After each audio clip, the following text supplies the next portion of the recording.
Stocks Down Under. My name is Stuart Roberts and I'm one of the co-founders of our service. And joining me today on the afternoon of Thursday the 21st of March 2024 is Mr. Caue Araujo. Caue, welcome. He's the CEO of Oceana Lithium, ASX OCN. Now Caue, you're not from around here. You're originally from Brazil, although you emigrated some years ago to Australia.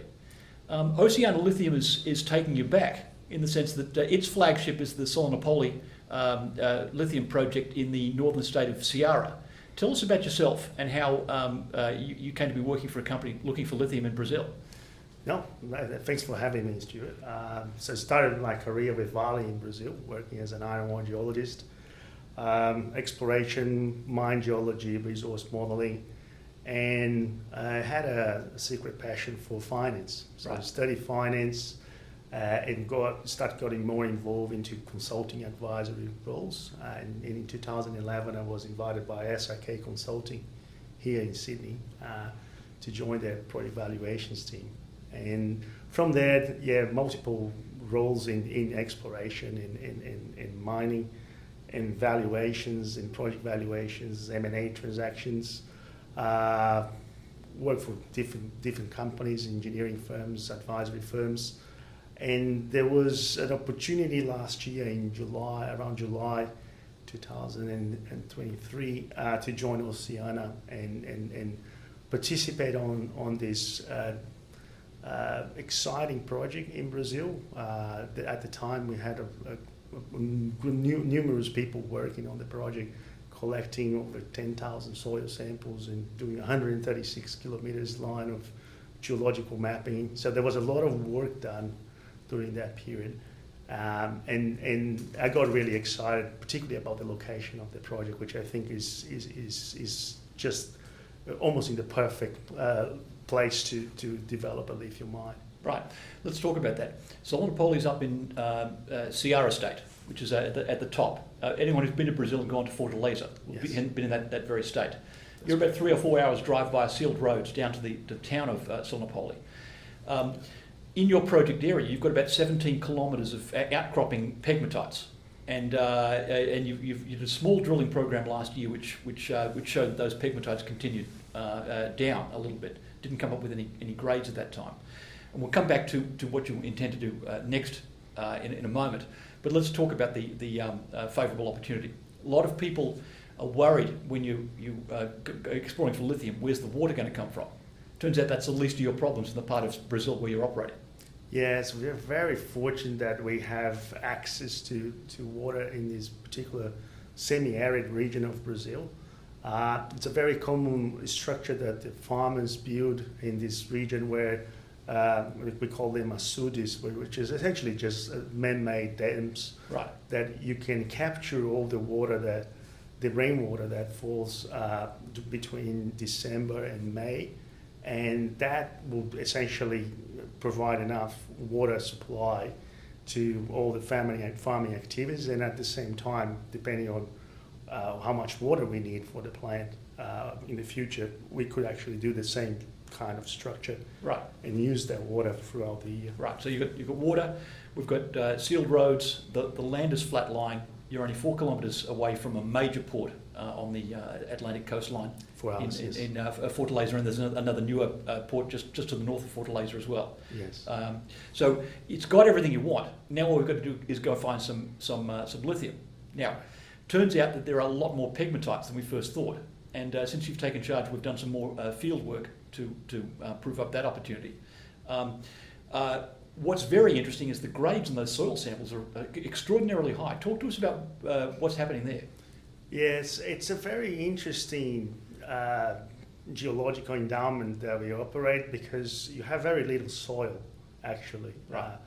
You right on the granite, right on the pegmatite most of the time. So when we collected all these soil samples, we're essentially collecting the top of the granite, the top of the pegmatite, which then we were very fortunate to find all these lithium anomalies, particularly in 2 targets, Nira and Bom Jesus de Baixo. They are some of the most advanced targets that we have.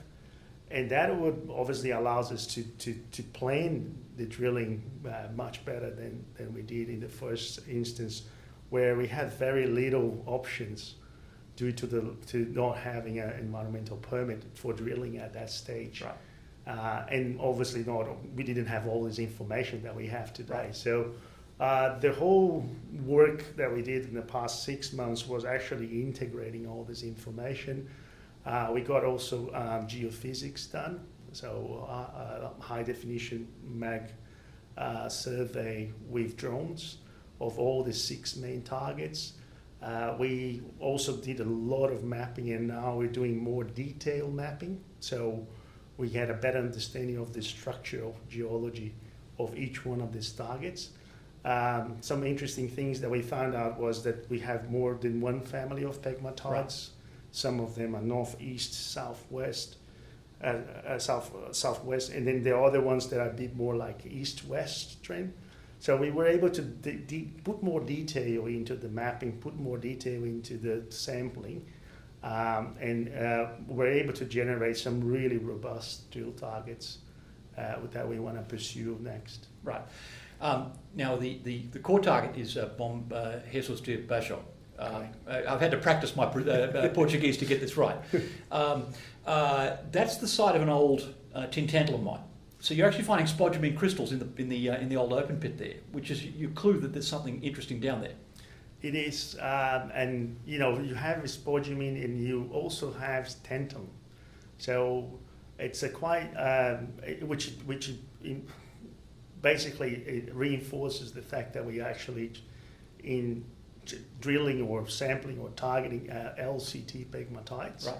Lithium cesium tantalum pegmatites that are very favorable for high-grade lithium mineralization. Right. So that's we know that we are in the right geological endowment. We know that there's plenty of lithium in soils. We know that it's a region that produced lithium before, and you can actually still buy lithium from some of the artisanal miners. Right. At any point in time, right. in buckets, basically. Right. There's your giveaway, yeah. So we know it is a very interesting province, and as you pointed out well, what is missing is exactly a discovery that could potentially change that whole region. Right. You're talking diamond drilling sometime in the middle of this year. You're waiting for your environmental permits as we speak, and we'll go down at least 100 metres to see what's down there. And judging by those 200, in some cases 200 parts per million and more on the soil samples, that could yield some interesting results. It could. We're very excited about the opportunity. We might even considering doing a bit of IC drilling on, together with the diamond drilling in right. some of the other targets. We're looking for all the different possibilities there in terms of funding. We still have $2.8 million in the bank around that. We finished the year with 3.3. Yes. So it's something that we've been very planning now with a lot of care, with a lot of detail.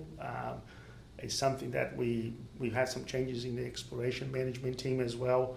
We're doing geological modeling, cross sections, and doing all the interpretation that is required to produce a more robust, drilling campaign. In the meantime, Oceana Lithium stock, one needs a magnifying glass to see it right now. The IPO was at 20 cents. The stock has been north of $1, I think. Now it's down at 6 cents a share. So the enterprise value, 5 million market cap and roughly 3 million cash. I can get the whole of Solonópole for a mere $2 million Australian. Seems like there's not too much downside left. That's a fair comment. It's actually quite amazing because after the listing, at one point we were actually 60 to 70 cents. Right. During the peak of the... Sorry, 60. I think I said $1, but that's still north 60, of what it was. Yeah. But still like 10 times right. the market cap that we are now. Right. With way less information and way less progress that we are at the moment. So it's really an opportunity for us to build not only the Solonópole project, but also continue developing the Napa B project in the Northern Territory, where we are, our tenement is essentially covering a massive uranium thorium anomaly. that we just recently engaged some consultants to help us design that exploration program, actually targeting lithium, uranium as well. Right. So there are other opportunities within the company, particularly when you still have cash in a market where it's quite difficult to raise at the moment. So it's a good opportunity for us to also consider some M&A and add a few more projects to our portfolio. And of course, lithium is showing signs of life in recent days. It's early stages of recovery if there is one. I think the other interesting aspect of your story is Brazil. So a lot of investors in our market would have discovered Brazil in terms of its lithium potential because of Latin resources, neighbouring the big project that Sigma has down in Minas Gerais. You've got the other big province all to yourself pretty much at the moment. It's very unique in that sense because Brazil is proving to be a low-cost lithium producer. Right. Like Sigma is one of the lowest cost producers. Is one of the lowest cost producers. So that puts us in a really interesting space because as a pre-discovery project, we have the ingredients to potentially become a very low cost producer at some point in the future. Right. Which means that yes, the lithium prices, impact us will always impact us to a certain extent. But when you start seeing a shift in terms of preference for projects that have potential to become a low-cost producer, our project sits in a really good position, in a very prime position, I would say, being so close to port, water, and renewable energy. There's plenty of renewable energy in Ceará. Right. We're talking the majority of energy in the whole state comes from mostly from solar sources. Yes, and Piauí State, just next door, has some of the largest renewable projects in the world. Right. Right. So it's a very unique position to be so close to renewable energy, close to port, in a massive lithium province in Brazil. And no national parks. No national parks. No need to do the equivalent of indigenous agreements. There are no indigenous groups in the neighbourhood. No indigenous groups in the neighbourhood. Our quilombolas, as we refer it in Brazil. It's quite, even the environmental permitting. When we talk to experts, they believe it could be in a very favourable position because you're looking at caatinga, which is a secondary type of vegetation. Right. And this whole region has already been impacted by the farmers and the population living around the town. So it's something that we believe could be quite straightforward compared to a lot of projects that are located in different environments. Okay. Well, Caue Araujo, it's a pretty exciting time to be you. Good luck in terms of the next stage of the project, and particularly the drilling or trenching possibly you might be doing there, as well as other M&A opportunities. Folks, good reasons to put Oceana Lithium ASX OCN on your radar screen. Thank you. Thank you so much. Obrigado.